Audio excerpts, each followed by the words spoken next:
ইতিহাসের জঘন্যতম স্বৈরাচারী শাসকের পতন ঘটেছে।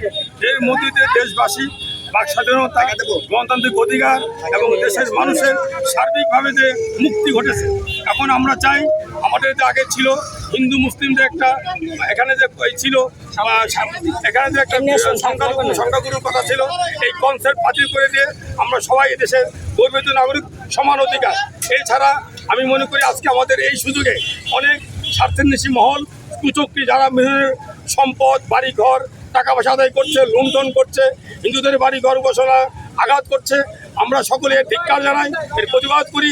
আমরা সকল জনসাধারণকে সাথে করে নিয়ে এই ধরনের যারা কুচুক্তি মহল জনগণের ক্ষতি করতে চায়, সে যে দলেরই হোক না কেন, সে যদি আওয়ামী লীগের লোক হয়, আমরা মনে করি সকল ধরনের এই অপকর্ম কারো গায়ে কেউ কারো সম্পদ, কারো বাড়িঘর, টাকা পয়সা দাবি করতে পারবে না, কাউকে মারতে পারবে না। সকলে আইনে আশ্রয় নিতে হবে। আমরা সকলকেই সাথে নিয়ে একটি সুন্দর রাষ্ট্র কায়েম করতে চাই। আগামী দিনে নির্বাচনের মধ্যে দিয়ে জনগণ সত্যিকার নির্বাচন, দেশের নেতৃত্ব নির্বাচন করবে।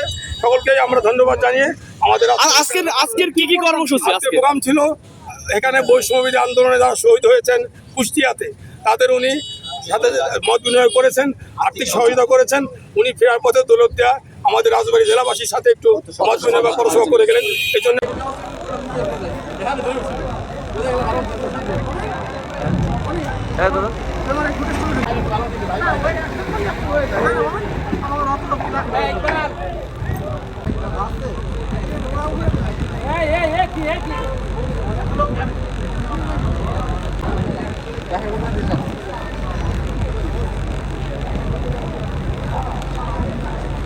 আমাদের বিদায় জানিয়ে গেছে। আমরা সবাই ফেরি থেকে নেমে যাই। সবাইকে বিদায় জানিয়ে দিচ্ছে। আমরা সবাই ফেরি থেকে নেমে যাই। সবাই নেমে যাই। তোমরা নামে আসো। আমরা যার যার গাড়ি থেকে চলে যাই।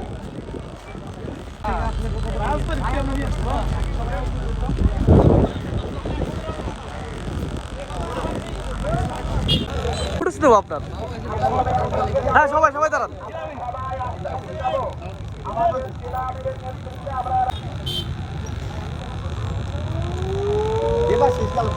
অবশ্যই